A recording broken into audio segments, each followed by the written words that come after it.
7월 12일 주일 예배에 오신 여러분들을 환영하며 축복합니다. 정부 발표에 따라서 앞으로 6주간 우리 록다운이 멜번 전체에 시행이 되고 있습니다. 그로 인하여서 우리 교회의 예배와 사역들도 변경이 되었습니다.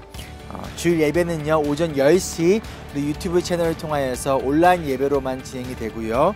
또한 토요 새벽 예배는 토요일 아침 6시 우리 마찬가지로 유튜브를 통하여서 함께 예배가 진행이 되고 있습니다. 이번 주부터 성경 공부가 다시 시작합니다. 화요일과 금요일 저녁 7시 줌을 통하여서 우리 말씀을 나눌 거고요. 특별히 이번에는 우리 하박국 말씀을 통해서 함께 은혜를 나누려고 합니다. 또 여러분들이 기다리셨던 우리 복음이 빛나는 밤의 시즌2가 우리 매주 수요일 저녁 8시에 진행될 예정이니까요. 여러분들 온 가족이 함께 모여서 함께 찬양하고 함께 기도하며 우리 하나님의 선하신 도우심을 기다리며 나아가는 우리가 되길 소망합니다. 이 코런틴 기간 동안에 심리적으로나 또는 경제적으로 어려우심에 처한 분이 계시다라면 주저하지 마시고 목회자 또는 담당 교구 장로님께 연락을 드리면 제가 여러분들 위해 기도하고 또한 서포트하도록 하겠습니다. 온라인으로 함께 헌금 동참해 주시면 감사합니다. 우리 레퍼런스를 다음과 같이 달아주시면 함께 하나님 나라를 위하여서 사용하도록 하겠습니다. 또 온라인 예배를 함께 드리고 계시는 우리 새가족분들이 계시다면 여러분들을 환영하며 축복합니다. 특별히 이 온라인 예배를 통하여서 하나님에 대해서 더 알고 싶으시고 또한 저희 교회 등록하기 원하신다면 다음과 같은 모바일과 이메일로 연락 주시면 저희 새가족반에서 연락 드리도록 하겠습니다. 다음 주 주일은요, 저희 교회가 창립 10년 기념 주일입니다. 안타깝게도 우리가 함께 다 같이 모여서 기념 주일을 함께 드릴 수는 없지만 각 가정에서 또한 하나님의 은혜를 기억하며 나아가는 또한 다음 주 창립 주일이 되었으면 소망합니다. 이 시간 다 같이 일어나셔서 사도신경으로 우리 신앙을 고백하도록 하겠습니다.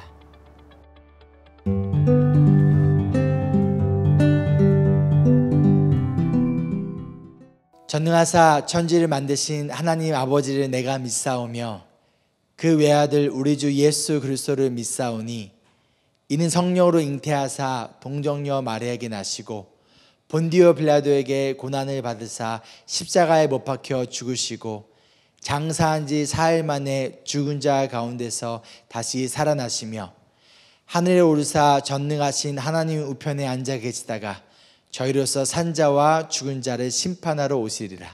성령을 믿사오며 거룩한 공회와 성도가 서로 교통하는 것과 죄를 사하여 주시는 것과 몸이 다시 사는 것과 영원히 사는 것을 믿사옵나이다. 아멘.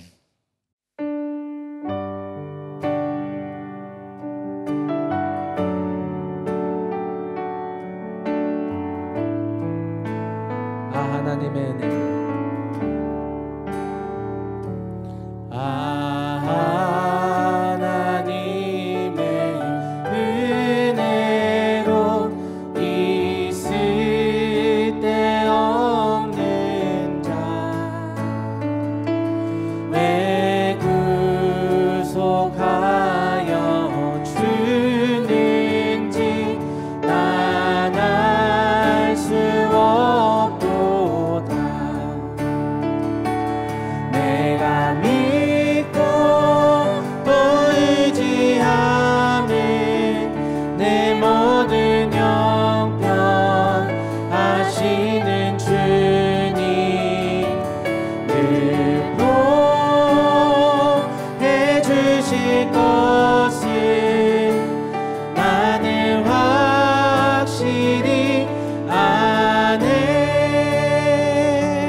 예수 믿게 하는지 난 알 수 없도다. 내가 믿고 또 의지함은 내 모든 형편 아시는 주님 내 보호해 주실 것을 나는 확실히 아네. 내가 믿고 또 의지함은 내 모든 형편 아시는 주님 내 보호해 주실 것을 나는 확실히 아네.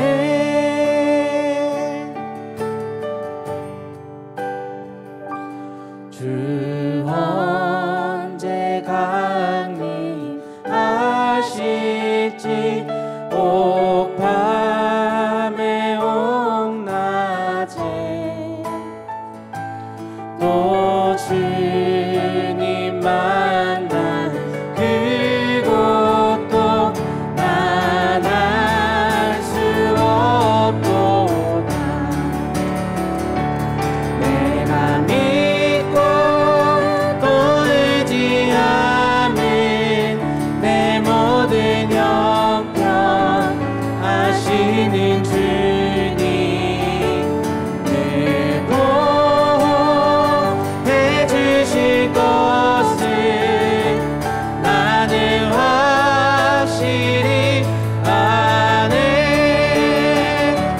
내가 믿고 또 의지함은 내 모든 형편 아시는 주님 내 보호해 주실 것을 나는 확실히 아네.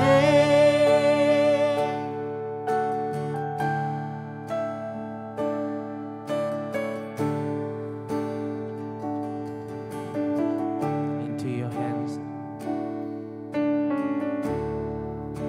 Into your hands I communicate with all I am for you alone.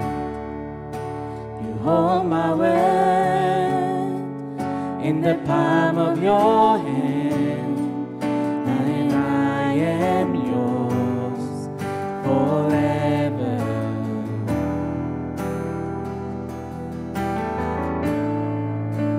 Jesus, I believe in you. Jesus, I belong to you. You're the reason that I live, the reason that I sing with all I am.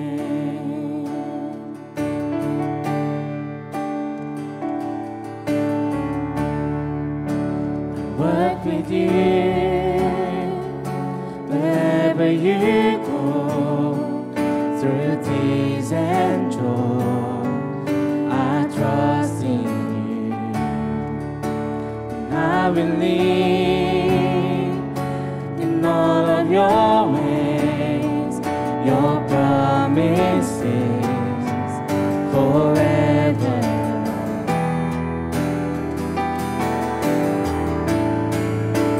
Jesus, I believe in you.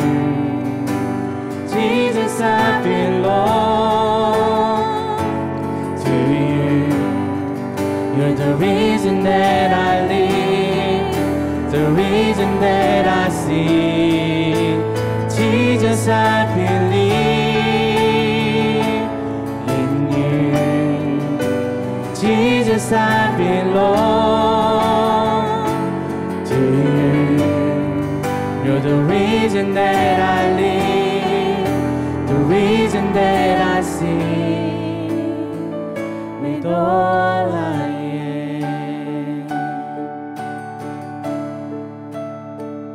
I will worship,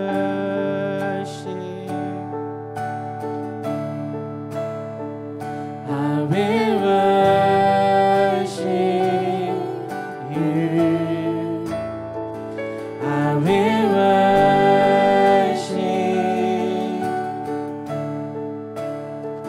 I will worship you, I will worship,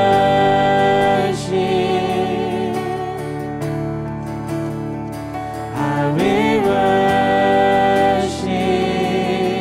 you, I will worship,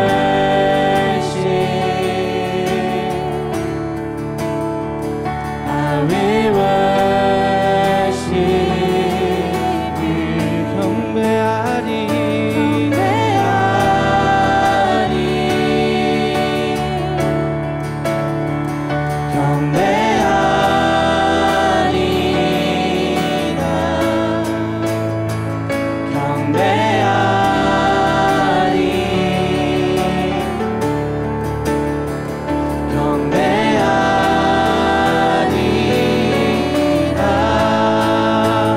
내가 믿는 분 예수, 내가 속한 분 예수, 삶의 이유 되시네, 내 노래 되시네. 내가 믿는 분 예수, 내가 속한 분 예수, 삶의 이유 되시네, 내 노래 되시네, 전심으로.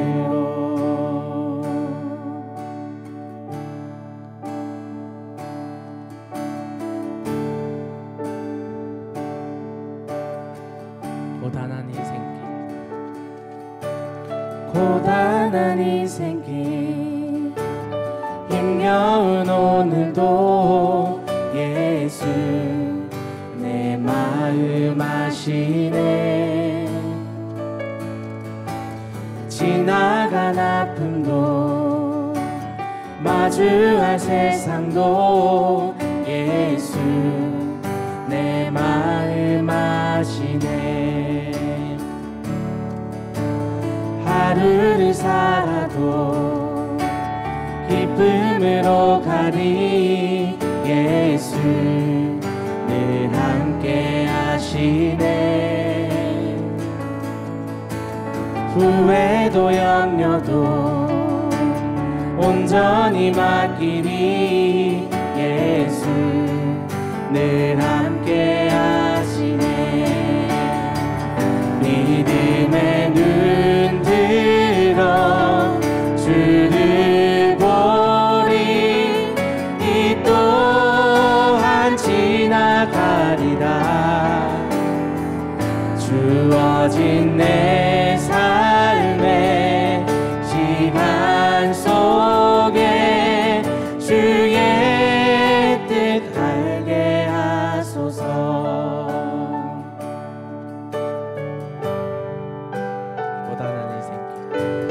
고단한 인생길, 힘겨운 오늘도 예수 내 마음 아시네. 지나간 아픔도 마주할 세상도 예수 내 마음 아시네. 하루를 살아도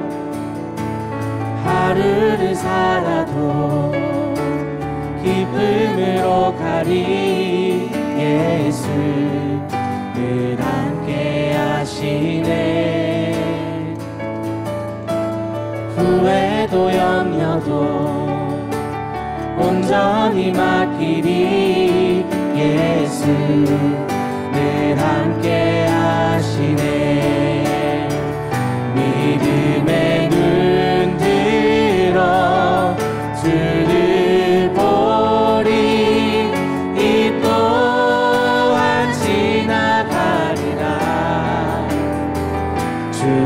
주어진 내 삶의 시간 속에 주의 뜻 우리 목소리 높여서 믿음의 눈 들어 믿음의 눈 들어 주를 보리 이 또한 지나가리라 주어진 내 삶의 시간 속에 주의 뜻 알게 하소서 믿음의 눈 들어 주를 보리 이 또한 지나가리라 주어진 내 삶의 시간 속에 주의 뜻 알게 하소서 믿음의 눈 들어 주를 보리 이 또한 지나가리라 주어진 내 삶의 시간 속에 주의 뜻 알게 하소서. 살아계신 하나님 감사합니다. 하나님, 우리의 상황이 좋든지 나쁘든지 주님 이것 또한 지나가리라 우리가 굳게 믿으며 변하지 않으시는 하나님의 사랑을 붙들고 나아갑니다. 주님, 우리의 매일의 삶에서 하나님을 사랑하는 것, 하나님을 높이는 것을 놓치지 않도록 도와주시고 오늘 이 시간 예배할 때에 하나님께서 임재하셔서 각 사람의 예배를 기뻐 받아주시옵소서. 지금도 예배하는 자들을 찾으시는 하나님, 우리가 그 한 사람의 예배자가 되기를 소망하오니 영과 진리로 예배할 수 있도록 성령 하나님 우리의 모든 것을 만들어 주시옵소서. 주님께 예배드림이 우리 인생의 가장 큰 기쁨이 됩니다. 감사드리며 예수 그리스도 이름으로 기도합니다. 아멘.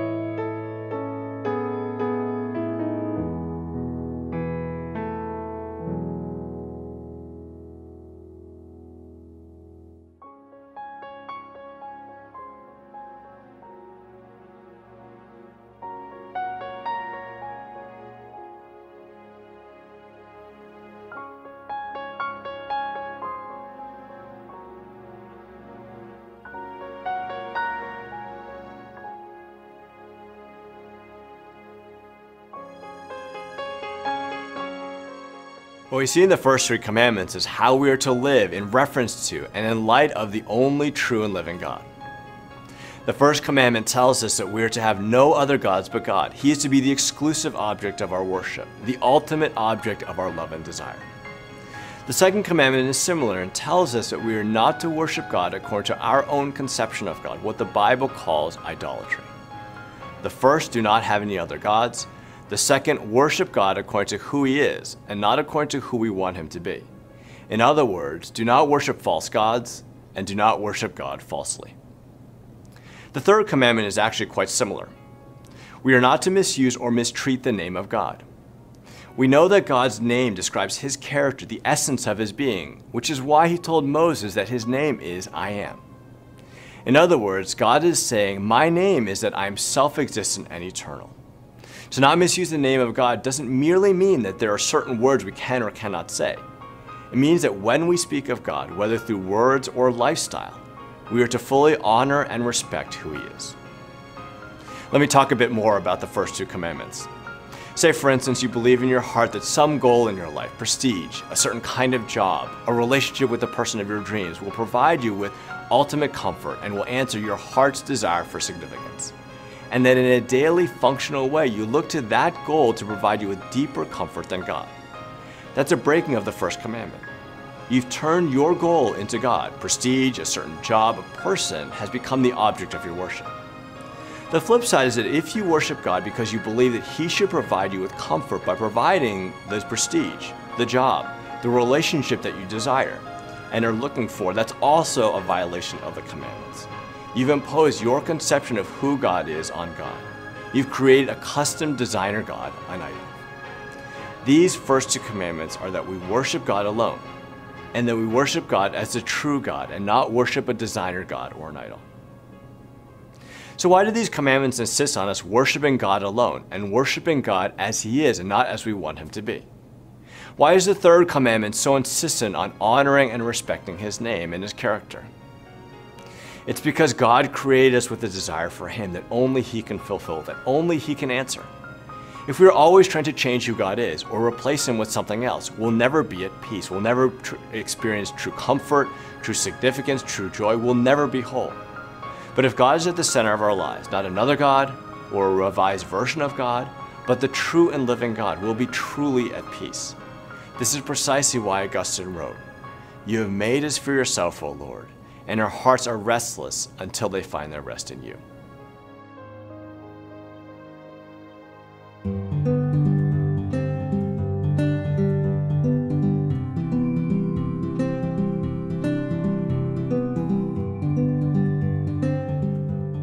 주일학교 친구들 안녕하세요. 오늘은 멋진 강도사님과 잘생긴 전도사님에 이어서 여기 줄리 선생님이 소망이라는 거에 대해서 이야기 한번 해볼 거예요. 어린이 친구들은 무언가를 기대해 본 적 있나요? 아니면 지금은 가지고 있지 않은데 미래에는 꼭 생겼으면 하는 것들에 대해서 바라고 있는 것들이 있나요? 우리는 종종 우리가 이렇게 간절히 원하고 바라는 것을 소망이라고 이야기해요. I hope I can come in first place during this race. I hope my mom buys me a Nintendo Switch for my birthday. 이렇게 소망은 지금은 있지 않지만, 그리고 지금은 생기지 않은 일이지만 미래에는 있을 수 있는 일에 대해서 기대하는 마음이에요. 그리고 이 소망은 성경책에도 많이 나와요. 그리고 성경은 소망에 대해서 3가지 뜻을 우리한테 이야기해주고 있어요. 소망이 가지고 있는 첫 번째 뜻은 to wait for, 기다린다는 뜻이에요. 우리 친구들 노아의 방주 이야기 다 잘 알고 있죠? 노아는 홍수 때문에 온 세상이 바다로 뒤덮여서 살 수 없을 때 방주 안에서 물이 다 마르고 땅이 다시 마를 때까지 오랜 시간을 기다렸어요. 우리는 그거를 소망이라고 말해요. 다시 물이 마르고 땅이 나와서 다시 행복하게 살 수 있는 그때를 기다리는 것, 그리고 그것을 소망한다고 이야기해요. 두 번째로 소망은 tense anticipation. 우리가 어떤 걸 기대할 때 나오는 긴장하는 마음을 우리가 소망한다고 말할 수 있어요. 예를 들어서 우리가 버터 플립 할 때 있잖아요. 버터 플립 할 때 물병을 공중에 던지고 다시 이게 땅에 떨어지길 기다리면서 우리는 엄청 짧은 시간이지만 긴장해요. 그리고 기대해요. 과연 이 물병이 똑바로 설 수 있을까? 내가 성공할 수 있을까? 하는 마음에서 나오는 긴장과 기대의 마음. 그리고 성경에서는 이 긴장하고 기대하는 마음을 하나님을 기다릴 때 써요. 하나님을 향해서 긴장하고 기대하는 마음이 들 때. 예를 들면 선지자 이사야 이야기를 해볼게요. 선지자 이사야가 살았던 때는 이스라엘 사람들 중에 믿음이 좋고 신실한 사람이 많이 없었어요. 그래서 선지자 이사야는 너무 속상해서 이렇게 기도했어요. I'll wait for the Lord who is hiding his face from the house of Jacob, and I will hope in him. 이사야가 가질 수 있었던 단 하나의 소망은 그 이스라엘 사람들이 아닌 하나님을 향한 소망이었어요. 그리고 우리가 잘 아는 시편에는 이 소망이라는 단어가 40번도 넘게 나와요. More than 40 times. 그리고 시편을 쓴 그 많은 사람들이 애타게 바라는 것, 소망했던 것, 그 단 하나는 바로 하나님이었어요. 자, 그럼 여기서 어린이 친구들은 선생님이 처음에 말했던 우리가 가지고 있을 만한 소망의 example과 성경이 말하는 소망의 차이를 알 것 같나요? 달리기를 잘하거나 머리가 엄청 똑똑해지거나 키가 커지거나 이건 선생님들 정말 소망하는 거예요. 아니면 닌텐도 스위치가 생기거나 하는 것에 대한 소망은 우리의 상황에 포커스가 돼 있어요. 더 나은 결과, 더 나은 환경을 상상하며 기다리고 기대하는 거예요. 그런데 만약에 우리가 소망하던 대로 결과가 나오지 않는다면 어떻게 될까요? 만약에 달리기를 하다가 넘어져가지고 1등이 아닌 꼴등을 하게 됐다면? 아니면 조르고 졸라도 엄마가 닌텐도 스위치를 절대 사주지 않는다면? 우리는 기대하는 마음이 컸던 만큼 그리고 기다리는 시간이 길었던 만큼 엄청 실망할 거예요. 그죠? 그리고 다음부터는 그 똑같은 것에 대해서 소망을 품지 않을 것 같아요. 왜요? 왜냐면 이미 한번 소망했다가 실망하고 그것이 이루어지지 않아서 너무 속상하고 슬펐던 경험이 이미 생겼으니까요. 그런데 성경이 말하는 소망은 이 상황이 아닌 하나님에 달려 있어요. 우리 선지자 호세아의 예를 들어볼게요. 선지자 호세아가 살았던 때는 이스라엘 백성들이 다른 나라의 포로로 잡혀가고 노예가 돼서 너무 힘든 노예 생활을 하고 힘든 삶을 살고 있었어요.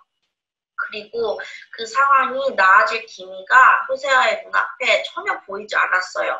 그런데도 호세아는 소망을 가지기로 선택했어요. 그리고 호세아는 이렇게 말했어요. And there I will give her vineyards and make the valley of Acre a door of hope. And there she shall answer as in the days of her youth, as at the time when she came out of the land of Egypt. 호세아는 호세아의 great-great-grandparents들이 경험한 일을 알고 있었어요. 이집트의 노예로 힘들게 살았던 그 이스라엘 백성들이 모세를 따라서 이집트에서 나올 수 있게 된 날, 그 날을 알고 있었던 거예요. 그래서 그는 하나님은 절대 실패하지 않으신 분임을 알기에 그리고 하나님이 모세의 백성을 구하셨던 것처럼 자신들도 똑같이 구해주실 수 있다는 것을 알기 때문에 비록 지금 눈에 보이는 상황은 너무나도 좋지 않지만 그래도 하나님에게 소망을 품을 수 있었어요. You look forward by looking backwards. 바로 하나님이 과거에 보여주셨던 신실하심을 알고 그것을 믿기 때문에 우리가 소망을 품을 수 있는 거예요. 그래서 시편에는 이렇게 나와 있어요. And now, O Lord, for what do I wait? My hope is in you. 세 번째로 소망은 anticipation, the living hope 이에요. 이 소망은 우리가 예수님을 믿을 때 생겨나는 새 소망이에요.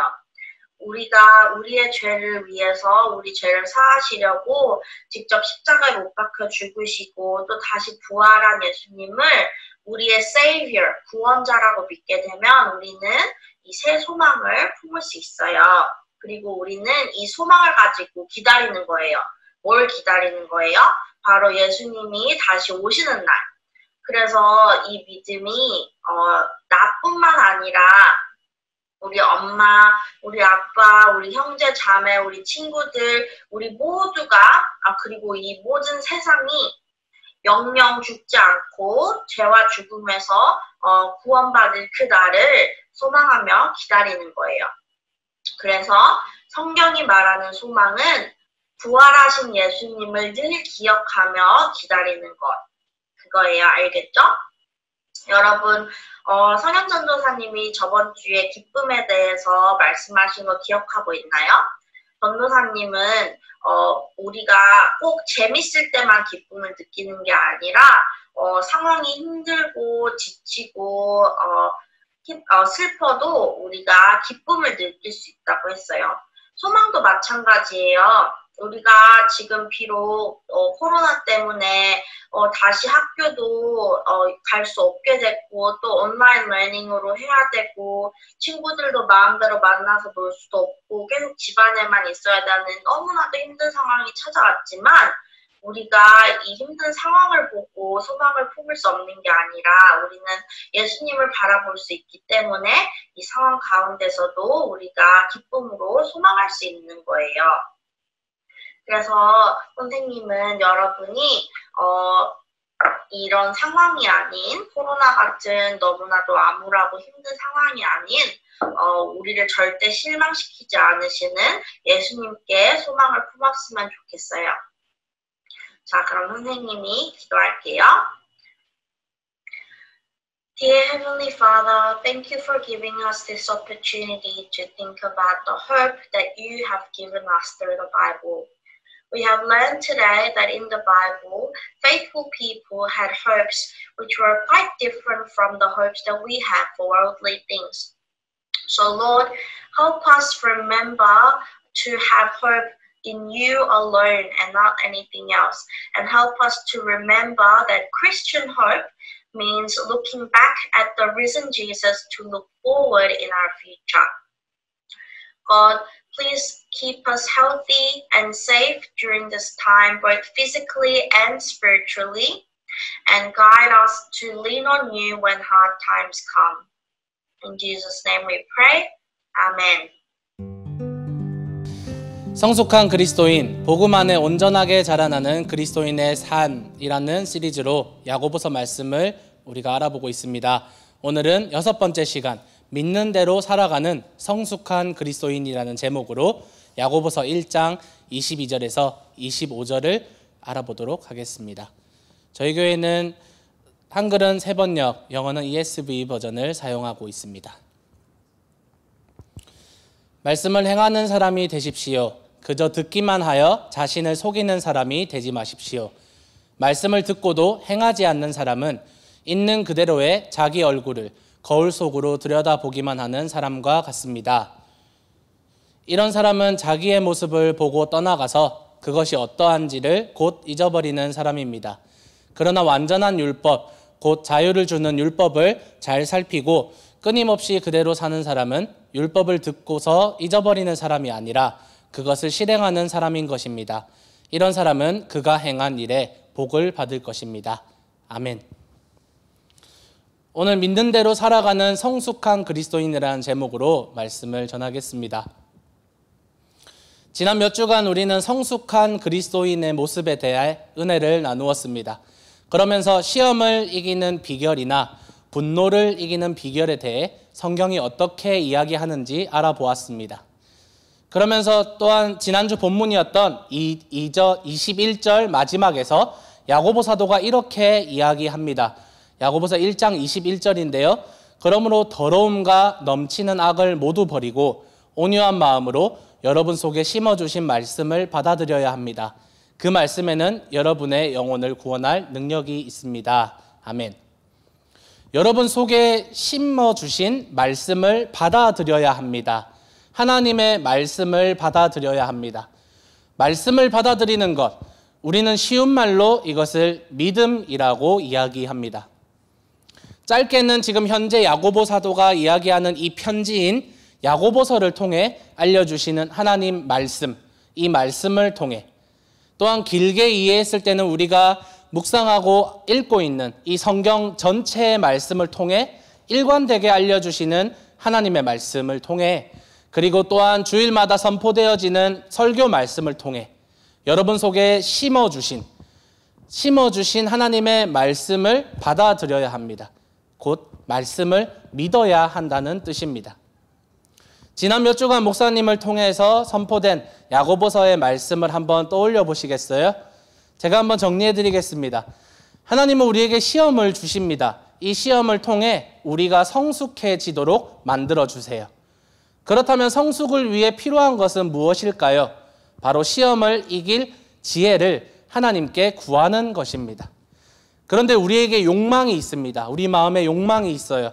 우리가 소망을 두고 있는 욕망.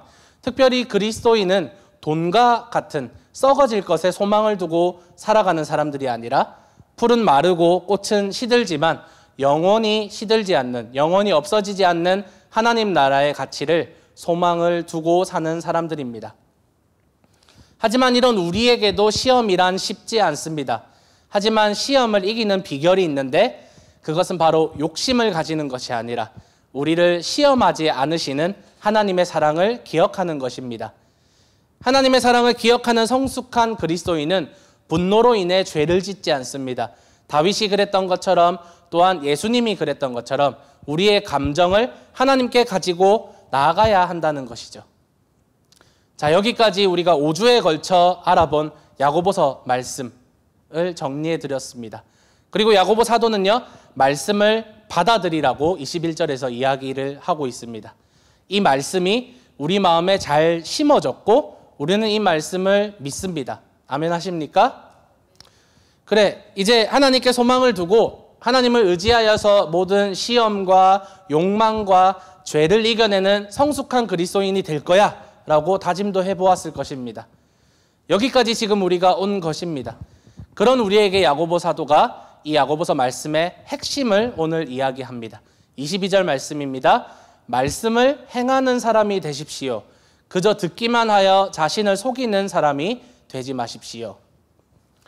말씀을 듣기만 하고 그냥 오늘 듣고 오늘 말씀 좋았다. 와, 우리 목사님 설교 진짜 잘하네. 이제 카메라 앞에서 떨지도 않으시고 정말 잘하네 하고 이렇게 감탄하고 뒤돌아서 오늘 점심 뭐 먹을까? 오늘 짬뽕 먹을까? 짜장면 먹을까? 이렇게 말씀을 잊고 살아가는 것이 성숙한 그리스도인의 모습은 아니라고 이야기하는 것입니다.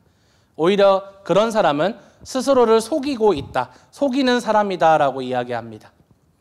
여기에서 속인다라는 단어는요, 21절의 내용을 비추어 볼 때에 그 사람의 구원과 관련이 되어 있는 것 같습니다.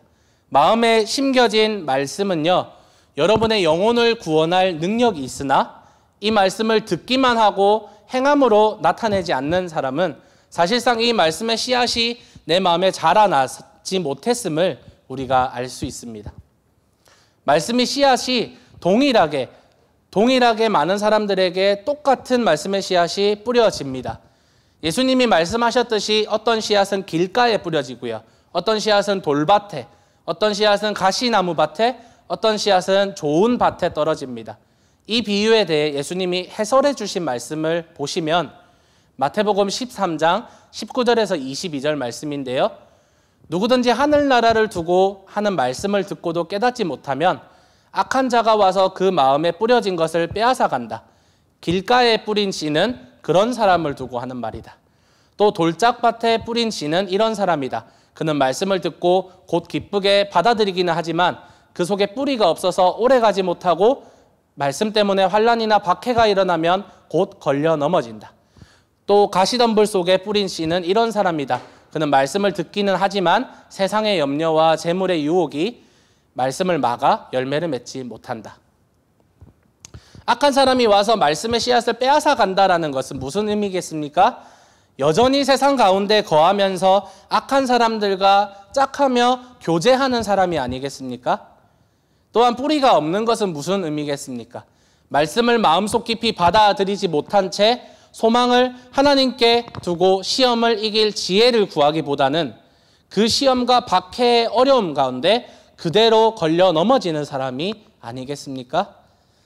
세상의 염려와 재물의 유혹 앞에 넘어지는 사람은 어떤 의미인지 아시겠죠? 여전히 세상의 욕망, 나의 욕망이 그 사람의 앞을 가로막는 것입니다.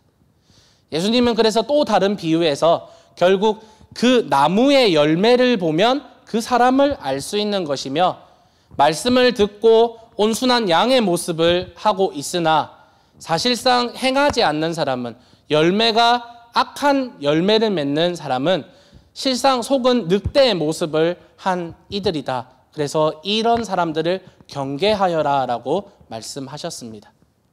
자, 다시 야고보서로 돌아와 봅시다.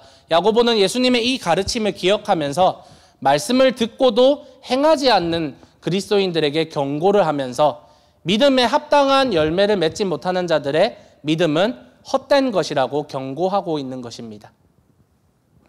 따라서 말씀을 받아들이십시오, 즉 말씀을 믿으십시오라고 말했던 21절 말씀에서 이 말씀을 받아들이라고 먼저 언급한 야고보는 그렇다면 말씀을 믿는 것이란 무엇일까요? 그것은 말씀을 듣고 잊어버리는 것이 아니라 말씀을 듣는 것에서 그치는 것이 아니라 행하는 것이 바로 말씀을 믿는 것, 말씀을 받아들이는 것이라고 이야기하는 것입니다.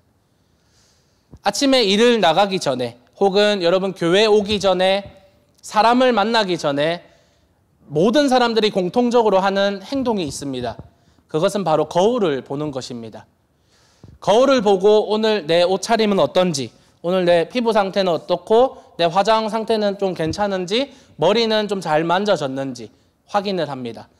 거울을 보고 옷이 마음에 들지 않거나 내 상태가 마음에 들지 않으면 옷을 바꿔 입거나 머리를 다시 감거나 머리 스타일을 다시 만지게 됩니다.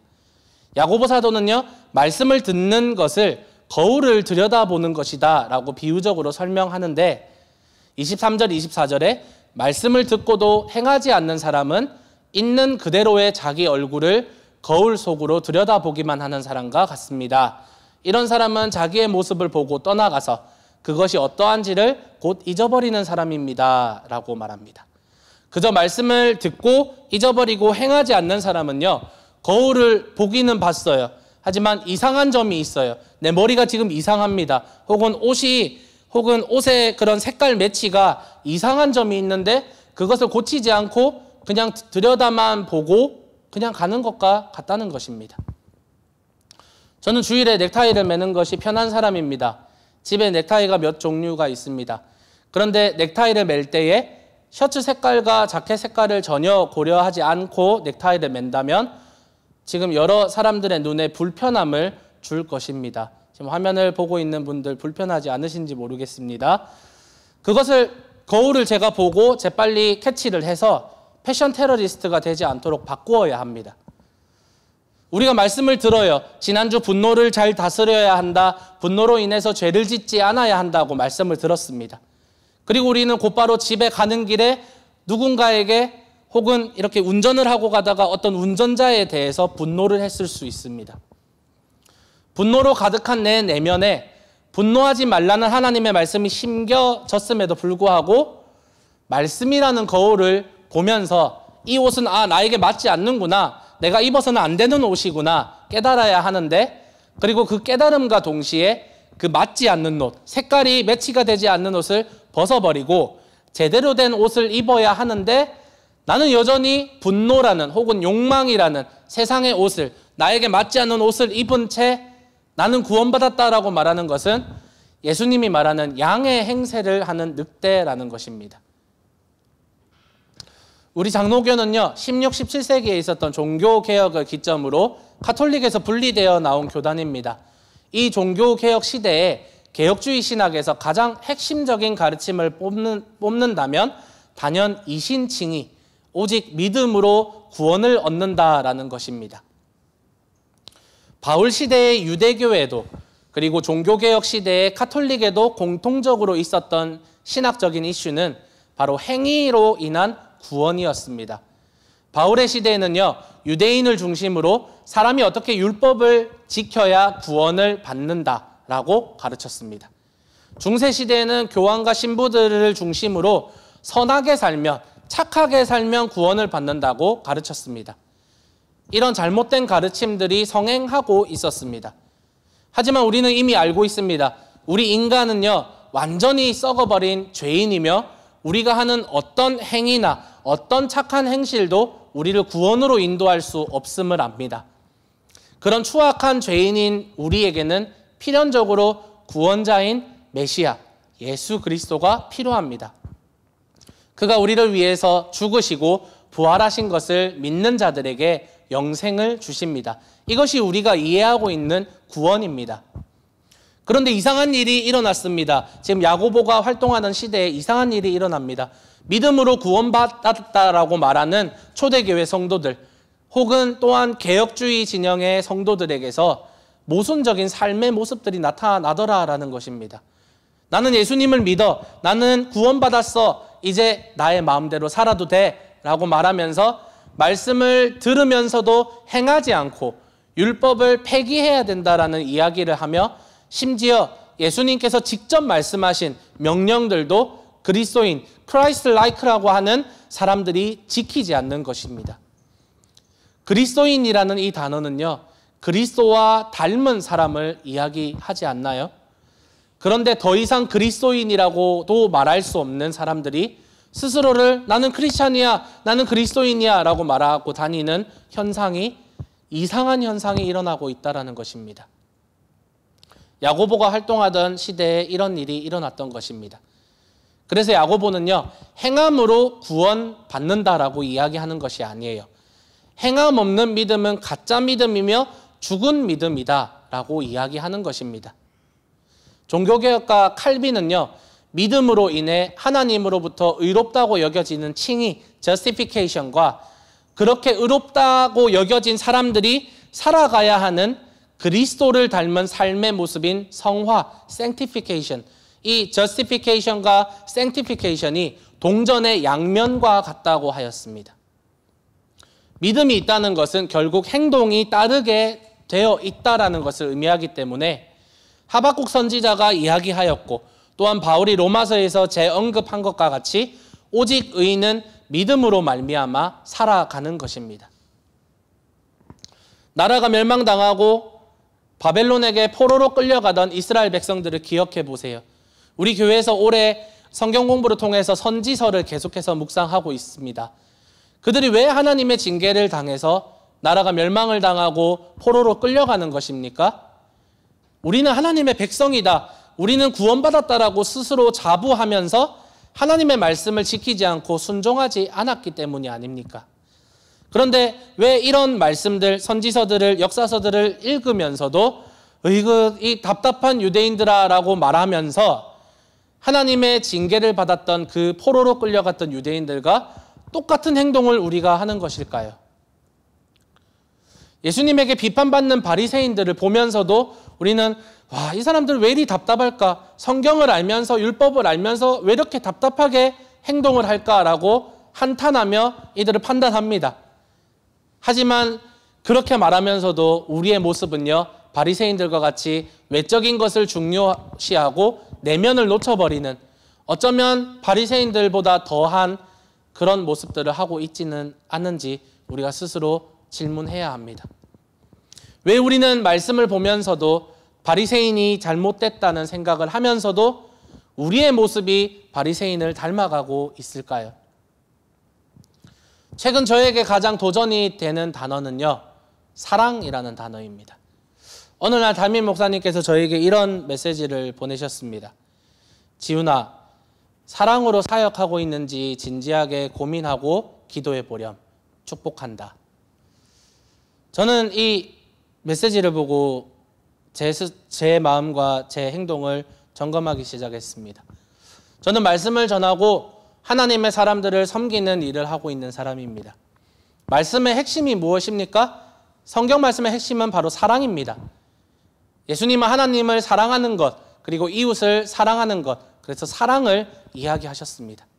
저는 사랑으로 사람들을 섬겨야 하는 그런 사람입니다. 그런데 사랑을 전해야 하는 저에게 정작 사랑이 없었던 겁니다. 사랑하라는 말씀을 수없이 묵상하고 알고 있었음에도 불구하고 사랑으로 사람들을 대하지 못하였고 사랑으로 말씀을 전하지 못하였습니다. 건조하고 딱딱하게 사역을 하고 있는 제 모습을 발견하게 되었습니다. 제가 이렇게 악합니다. 우리가 이렇게 악합니다. 말씀을 듣고도 금방 잊고 말씀을 알면서도 나의 생각, 나의 의, 내가 생각했던 그러한 옳은 삶의 방식들, 나의 습관들, 우리의 삶을 더 많이 지배합니다. 그러니 우리가 말씀을 듣고도 행하지 못하는 것이지요. 하지만 사랑하는 성도 여러분, 넘어지더라도 실패하더라도 말씀을 한번 실천해 보는 것과 아예 시도조차 하지 않는 것은 엄청난 차이가 있습니다. 우리가 늘 승리할 수는 없잖아요. 우리가 늘 말씀대로 살아갈 수는 없잖아요. 넘어져요. 우리도 실패합니다. 하지만 그때에, 그 시험의 때에 우리가 어떻게 해야 하는지 말씀을 통해 우리가 들었잖아요. 하나님, 이 시험을 이길 지혜를 주세요. 성숙한 그리스도인이 되기 위해서는, 예수님 닮은 사람이 되기 위해서는 여기서 도망칠 수 없어요. 하나님, 지혜를 주세요. 기도할 수 있어야죠. 말씀을 듣고 그래, 말씀대로 살아봐야지 라고 생각하며 하나님, 나에게 사람을 사랑할 수 있는 마음을 주세요 라고 기도하면 하나님이 사랑이라는 감정을 우리 마음속에 뿅 하고 넣어주실까요? 그렇지 않아요. 오히려 사람을 사랑할 수 없을 것만 같은 상황, 극한 상황으로 인도하시는 것 같아요.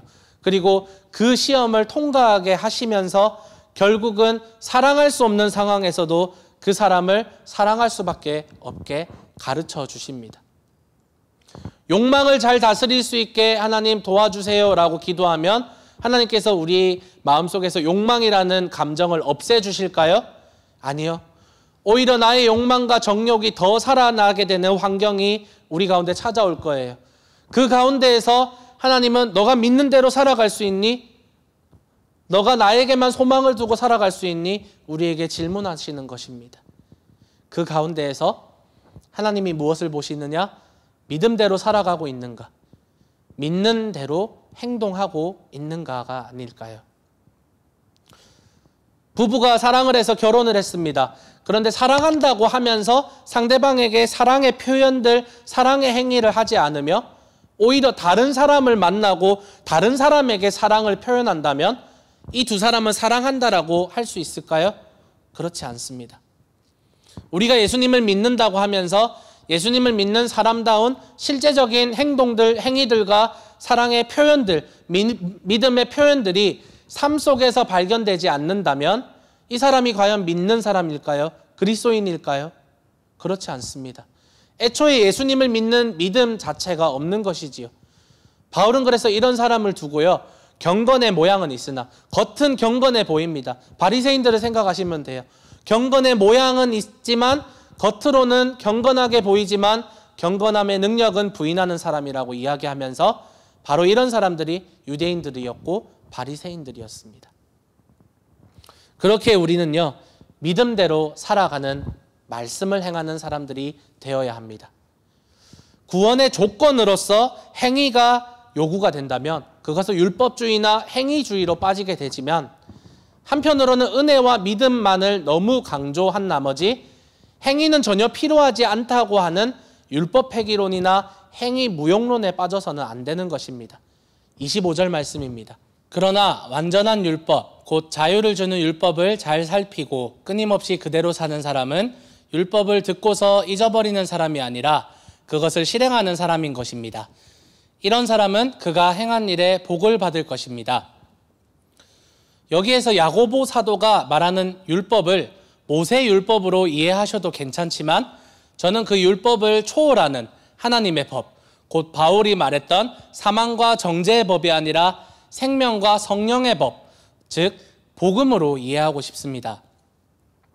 따라서 우리는 본문에서 말하는 율법을 모세의 율법 그 자체만으로 이해하는 것이 아니라 좀 더 고차원적으로 더 큰 범위 안에서 이해하여서 예수께서 성취하신 율법의 모양인 하나님을 사랑하는 것, 그리고 이웃을 사랑하는 것으로 이해할 수 있습니다.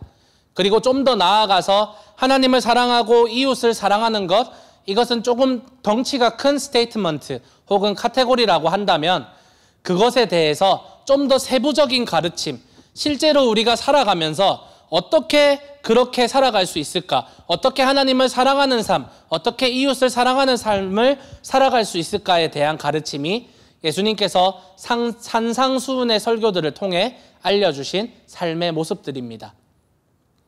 따라서 완전한 율법, 곧 자유를 주는 율법이란 완전한 복음, 곧 자유를 주는 복음으로 이해할 수 있으며 예수님의 가르침대로 마태복음 5장 이하를 살펴보시면 마음에 미워하는 사람은 살인하는 것이다. 마음에 음욕을 품는 사람은 누구든지 간음한 사람이다. 누가 오른뺨을 치면 왼뺨도 돌려대고 속옷을 달라고 하면 겉옷까지 내주어라. 원수를 사랑하고 하나님께서 완전하신 것처럼 너희도 완전하여라. 오른손이 한 일을 왼손이 모르게 하여라. 남을 심판하지 말아라. 내 눈에 들보를 보지 못하고 남의 눈에 티만 보지 말아라. 와 같은 삶의 모습일 것입니다. 그러면서 예수님은 이렇게 이야기하십니다. 마태복음 7장 21절에 나더러 주님 주님 하는 사람이라고 해서 다 하늘나라에 들어가는 것이 아니다. 하늘에 계신 내 아버지의 뜻을 행하는 사람이라야 들어간다. 결국 예수님이 정리해 주신 이 율법, 지금 25절에서 이야기하는 완전한 율법, 완전한 율법은 예수님이 정리해 주신 율법입니다. 그리고 그 삶의 모습들이에요. 이 복음의 말씀을 잘 살피고 끊임없이 그대로 사는 사람들은 그것을 행하는 사람입니다. 예수님 보고 그저 주님, 주님, 주여, 주여라고 고백하는 사람이 아니라 하나님의 뜻대로 살아가는 사람이 바로 구원받는 사람입니다. 우리는 너무 복음과 율법을 대립적으로 이해하는 나머지 율법을 아예 지키지 않아도 괜찮다고 생각하는 경우가 있습니다. 하지만 예수님께서는요, 율법을 어떻게 지키는가에 대한 새로운 시각을 열어주셨으며 바울 또한 그리스도의 복음을 통한 율법의 이해가 선행된 후에 이렇게 이야기합니다. 참으로 하나님은 오직 한 분뿐이십니다. 그러므로 하나님께서는 할례를 받은 사람도 믿음을 보시고 의롭다고 하시고 할례를 받지 않은 사람도 믿음을 보시고 의롭다고 하십니다. 그러면 믿음으로 말미암아 우리가 율법을 폐합니까? 그럴 수 없습니다. 도리어 율법을 굳게 세웁니다. 먼저 믿음을 먼저 보시고 의롭다고 여기시면서 그리고 그 의롭게 된 사람은 율법을 폐하지 않고 예수님께서 정리해 주신 율법들, 새로운 시각으로 정리해 주신 그 율법들을 그 가르침대로 율법을 굳게 세우며 그것을 지켜 행하는 사람이 되는 것입니다. 사랑하는 여러분, 요즘 시대에는 많은 그리스도인들이 도덕적으로 그리고 윤리적으로 타락하는 시대입니다. 목회자들과 유명한 설교가들에게서도 이런 모습은 쉽게 찾아볼 수 있는 시대입니다. 무엇이 문제일까요? 무엇이 잘못되었을까요? 잘못된 것은 하나님의 말씀이 아닙니다. 우리 마음속에 심어주신 하나님의 말씀이 잘못된 것이 아니라 그 말씀을 받아들인 사람이었던 것 같습니다. 하지만 이제 우리가 무엇이 잘못된 것인지 압니다. 그렇다면 어떻게 해야 할까요? 거울을 보십시오. 거울을 봤는데 내 옷차림이, 내 머리가 엉망입니다. 어떻게 하셔야 하겠습니까? 머리를 다시 감든지 빗으로 빗든지 옷을 갈아입든지 해야 하지 않을까요? 우리의 신앙생활에서 잘못된 모습을 말씀과 설교를 통해 알게 된다면 그것을 가지고 나에게 하는 말씀, 나를 저격하는 것인가? 나를 비판하는 것인가? 라고 생각하는 것이 아니라 하나님의 사람은 이렇게 살아야 하는구나 라고 나의 모습을 살펴야 하지 않을까요? 성숙한 그리스도인은요, 모든 문제를 나의 밖에서 찾는 사람이 아니라 나의 안에서 찾는 사람입니다. 그러므로 여러분, 다시 거울을 보십시오. 벗어야 할 옷을 입고 계십니까? 그 옷을 벗고 새 옷을 입으십시오. 그 옷은 바로 그리스도의 옷입니다. 로마서 13장 12절에서 14절에 이렇게 이야기합니다. 밤이 깊고 낮이 가까이 왔습니다. 그러므로 우리는 어둠의 행실을 벗어버리고 빛의 갑옷을 입읍시다. 낮에 행동하듯이 단정하게 행합시다. 호사한 연애와 술취함, 음탕과 방탕, 싸움과 시기에 빠지지 맙시다. 주 예수 그리스도로 옷을 입으십시오. 정욕을 채우려고 육신의 일을 꾀하지 마십시오. 주 예수 그리스도로 옷을 입는 여러분이 되시기를 바랍니다. 말씀을 마치며 제프 매터스라는 사람이 쓴 험블 칼비니즘, 한국말로 번역이 되었는데요, 겸손한 칼빈주의라는 책에 이러한 문장이 있습니다. 칼빈주의의 가장 큰 약점은 칼빈주의의 특정 교리도 아니고 특정 주장도 아니며 칼빈 자신도 아니다. 칼빈주의의 가장 큰 골칫거리를 꼽으라면 우리 같은 칼빈주의자들일 것이다. 우리가 그동안 믿음으로 구원을 얻는다는 이신칭의를 잘못 받아들여서 행위는 무조건 악한 것으로 거부하며 예수 그리스도의 십자가 은혜를 값싼 은혜로 만들어버리고 예수님의 이름에, 하나님의 이름에 먹칠을 하며 개독교를 만드는 데 일조해온 것 같습니다. 이제 달라져야 합니다. 여러분, 이제 성숙한 그리스도인이 되어야 합니다. 아이가 버릇이 없거나 철없는 행동을 하면 사람들은 부모를 욕합니다. 우리가 잘못했는데, 잘못은 우리가 했는데 욕은 예수님이 먹고 욕은 하나님이 먹고 있는 이 상황에서 이제는 우리가 달라져야 하지 않을까요? 성숙해집시다. 우리 철 좀 듭시다. 그래서 하나님의 마음을 시원케 해드리는, 하나님이 정말 사랑하는 자녀가 되어봅시다. 야고보서 2장 26절에 영혼이 없는 몸이 죽은 것 같이 행함이 없는 믿음은 죽은 것입니다. 여러분, 죽은 믿음을 가지지 마시고 살아있는 믿음, 여러분에게 구원을 주는 진정한 믿음, 곧 행함이 뒤따르는 참된 믿음을 소유하는 KPCM 제자 여러분 되시기를 예수 그리스도 이름으로 간절히 소망하며 축복합니다. 우리 함께 기도하겠습니다. 여러분, 기도하실 때에 나의 마음이 하나님의 말씀을 왜곡해서 받아들이거나 혹은 뿌리를 내리지 못하고 열매를 맺지 못하는 좋지 않은 마음의 밭이 아니라 좋은 열매를 맺는 좋은 밭이 되게 해달라고 기도했으면 좋겠습니다. 여러분, 이 기도 제목 놓고 함께 기도하겠습니다. 살아계신 하나님 감사합니다. 하나님 우리가 우리의 마음밭이 좋은 밭이 되기를 소망합니다. 우리의 마음밭이 돌짝밭이 아니라 가시밭이 아니라 하나님 길가의 밭이 아니라 하나님 정말 좋은 밭이 되어서 하나님의 말씀이 우리 마음에 심겨졌을 때에 그 말씀을 왜곡하거나 잘못 받아들이는 것이 아니라 하나님 말씀을 통해서 거울을 보며 우리에게 하시는 그 말씀이 행함으로, 주님 믿음을 통한 행함으로 나타날 수 있도록 도와주시옵소서. 주님, 그래서 영혼 없는 마음이 죽은 것 같이 행함 없는 믿음이 죽은 것이라고 하셨던 그 말씀 우리가 기억하며 주님 행하는 믿음, 우리가 참된 믿음을 가질 수 있도록 도와주시옵소서. 주님, 그리스도인다운 삶을 살아가기를 소망합니다. 그리스도인다운 삶을 살아가서 주님께서 기뻐하시는 삶의 열매를 맺을 수 있도록 도와주시고, 주님 그래서 열매를 보면 나무를 안다고 하셨듯이 주님 우리의 열매를 통해서 우리가 정말 주님 구원받은 주님의 제자, 주님의 자녀임을 주님 우리가 다시금 확인하며 주님 구원의 조건으로서의 그러한 행위가 아니라, 그런 행함이 아니라 주님 정말 선한 삶, 그리스도인다운, 그리스도의 제자다운 선한 삶을 주님 우리가 살아갈 수 있도록 도와주시옵소서. 주님, 우리 계속해서 기도하실 때에 하나님, 내가 말씀을 듣는 것에서 그치는 것이 아니라 삶으로 실천하고 싶습니다.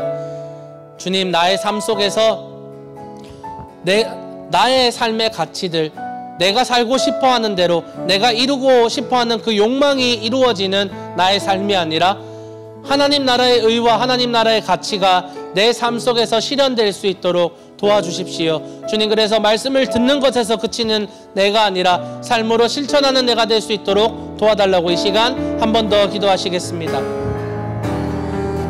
살아계신 하나님입니다. 하나님 우리가 거울을 보며 우리의 잘못된 것을 느끼며 깨달을 때에 주님 옷을 고쳐 입고 머리를 만지듯이 주님 우리가 말씀을 통해 우리의 잘못들 혹은 우리에게 교훈하시는 하나님의 그 말씀을 들었을 때에 하나님 우리가 말씀대로 실천할 수 있는 그런 우리가 될 수 있도록 도와주시옵소서. 주님, 아직도 나의 의가 살아서, 나의 능력이 살아서 내 삶의 주인이 내가 되고 내 삶의 주인이 하나님이 아니라 내가 되며 내가 되고 싶어하는 삶, 주님 내가 살고 싶어하는 대로 살아가며 주님 내가 디자인한 대로 내가 가지고 있는 욕망대로 나의 삶을 주님 그렇게 살아가는 것이 아니라 하나님의 나라의 의와 하나님의 나라의 그 가치를 우리가 먼저 구하는 우리가 될 수 있도록 도와주시옵소서. 먼저 너는 그의 나라와 그의 의를 구하라. 그리하면 모든 것을 더하시리라고 하신 주님의 말씀을 기억합니다.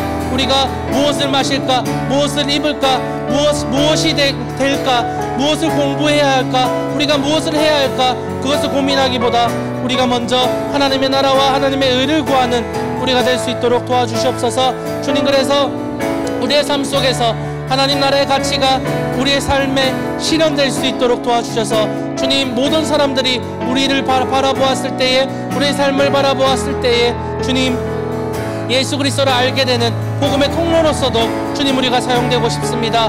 말씀을 듣고 말씀대로 살아가는 경건의 모양도 있으며 경건의 능력도 있는 우리가 될 수 있도록 도와주시옵소서.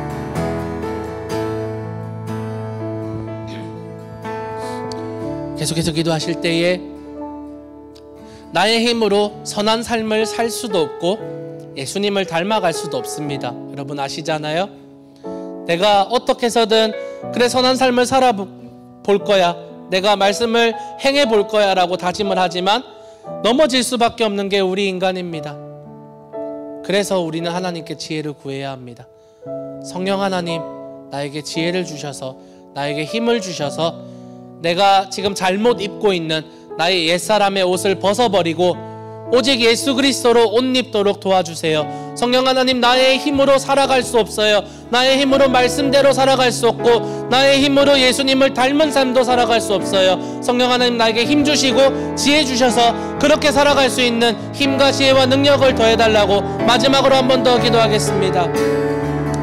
하나님, 우리가 매 순간 다짐하고 하나님의 뜻 가운데 거하겠다고, 예수님의 말씀대로 행해보겠다고 다짐하고 우리가 약속하지만 우리는 매일 넘어집니다. 주님, 우리는 매일 실패합니다. 예수님의 제자로 살아내는 데에 매일 실패하고 넘어집니다. 주님, 우리의 힘으로는 할 수 없습니다. 우리의 힘으로 이 선한 삶, 예수님께서 사셨던 그 삶을 따라가는 것이란 하나님 너무나도 쉽지 않음을 느낍니다. 주님, 그래서 우리에게 성령 하나님이 필요합니다. 우리의 영원한 도움자, 우리의 영원한 중보자 되시는 성령 하나님, 우리의 삶 속에서 일하여 주셔서 우리에게 힘과 지혜와 능력을 더하여 주셔서 우리가 매 순간 하나님의 말씀이 기억나게 도와주시며 매 순간 예수님이 어떻게 사셨는지 기억나게 도와주시며 주님, 우리도 예수님처럼 담대하게 세상 가운데 외치며 세상의 물결 가운데 휩쓸리는 것이 아니라 세상을 역행하셨던 예수님의 그 삶의 모습대로 우리도 그렇게 살아낼 수 있도록 도와주시옵소서. 주님, 우리의 힘으로 안 됩니다. 우리의 능력으로 안 됩니다. 주님, 주님의 능력으로 우리가 살아갈 수 있도록 성령 하나님, 우리의 삶 속에서 일하여 주시옵소서. 주님, 그래서 정말 우리의 삶이 주님께서 기뻐하시는 삶, 주님께서 정말로 기뻐하시며 인정하시는 선한 삶을 살아드려서 주님이 기뻐하시는 정말 추수날에 그 주인에게 주는 얼음 냉수와 같은 그러한 삶의 모습을 우리가 가질 수 있도록 도와주시옵소서. 주님 감사합니다. 전능하신 나의 주 하나님은 찬양하겠습니다.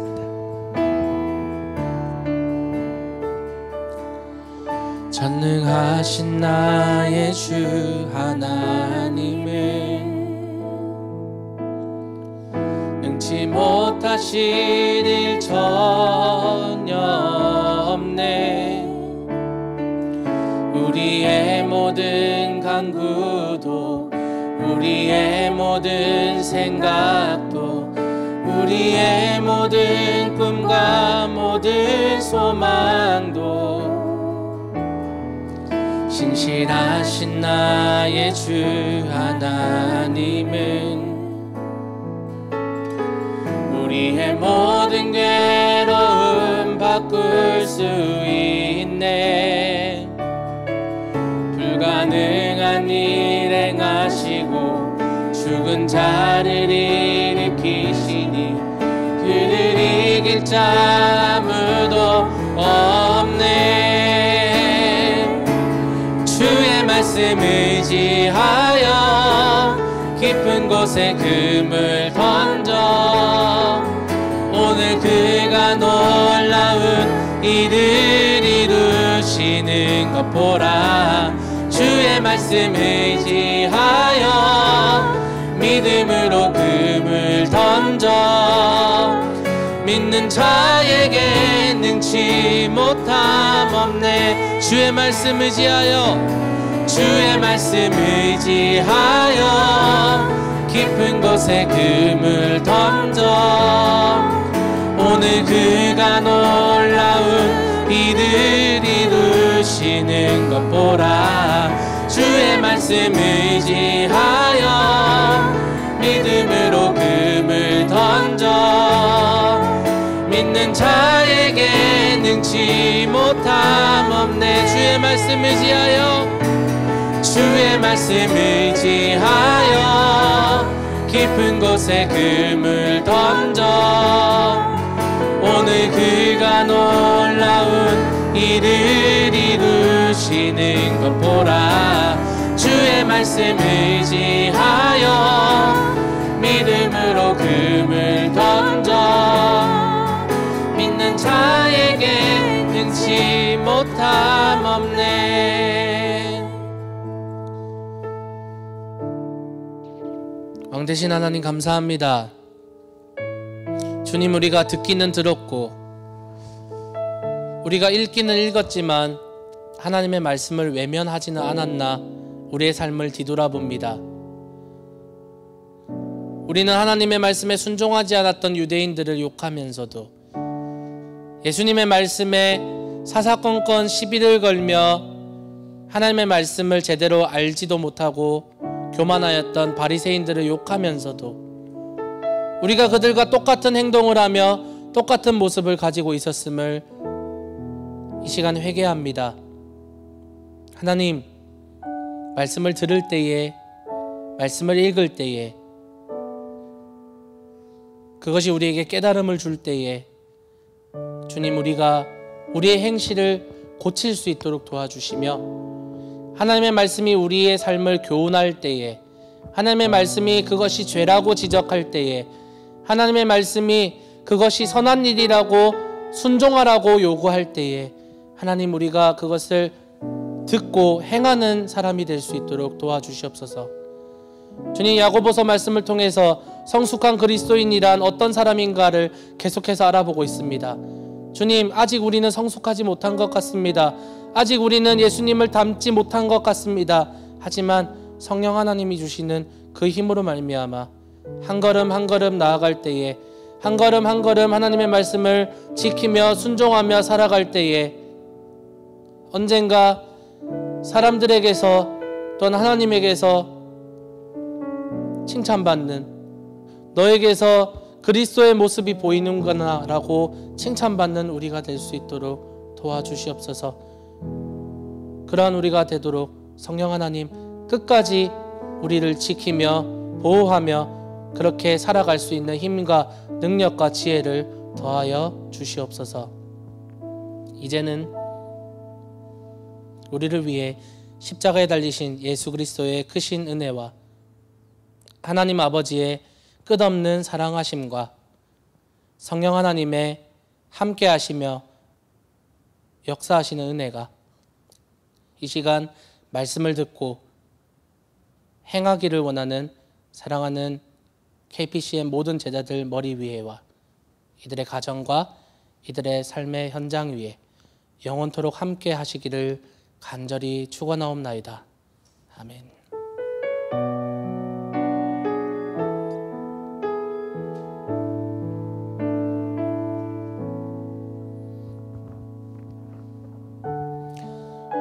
오늘 말씀을 듣고 말씀을 한번 실천해보며 행해보는 성숙한 그리스도인의 모습을 여러분이 한번 시도해보는 것은 어떨까요? 나의 남편에게, 나의 아내에게, 나의 자녀에게, 나의 부모님에게 말씀을 실천해보는 여러분이 되시기를 바랍니다. 우리 함께 인사할까요? God is good all the time and He is with us all the time.